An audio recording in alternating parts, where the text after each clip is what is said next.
আসসালামু আলাইকুম। আজকে শেয়ার করছি খুবই মজার এবং লোভনীয় একটি ভর্তার রেসিপি, ঢেউয়ার ভর্তা। আর ঢেউয়া খেতে কে না পছন্দ করে।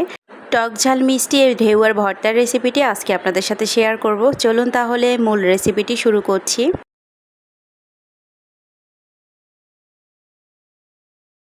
ঢেউয়ার ভর্তা করার জন্য এখানে আমি আজকে 2টি ঢেউয়া নিয়েছি। এবার ঢেউয়াগুলোকে আমি এভাবে খোসা থেকে ছাড়িয়ে নিব, আর উপরে স্কিনটা আমি এভাবে হাত দিয়ে দিয়ে ফেলে দিচ্ছি। আপনারা চাইলে এটা ছুরি দিয়েও প্রথমে কিন্তু কেটে নিতে পারেন, তবে আমার কাছে খোসাটা হাত দিয়ে ছাড়িয়ে সাথে সাথে নিয়ে নিচ্ছি, এটাই সুবিধা মনে হচ্ছে।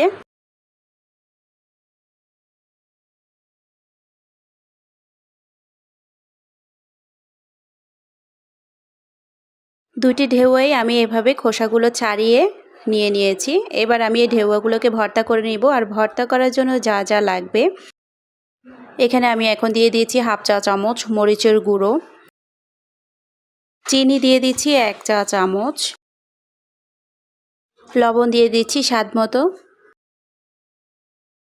ঢেউয়া ভর্তা একটু বেশি টেস্টি হওয়ার জন্য আমি দিয়ে দিচ্ছি হাফ চা চামচ সরিষার তেল। এবারে সব কিছু আমি খুব ভালো করে ঢেউয়ার সাথে মেখে নিচ্ছি। আর আমার আজকের এই টক ঝাল মিষ্টি ঢেউয়ার ভর্তাটি একদম রেডি হয়ে গিয়েছে। এটা খেতে তো খুবই মজা আর দেখতেও অনেক লোভনীয়। আর এরকম ঢেউয়ার ভর্তা খেতে কে কে পছন্দ করেন অবশ্যই কমেন্ট করে জানাবেন।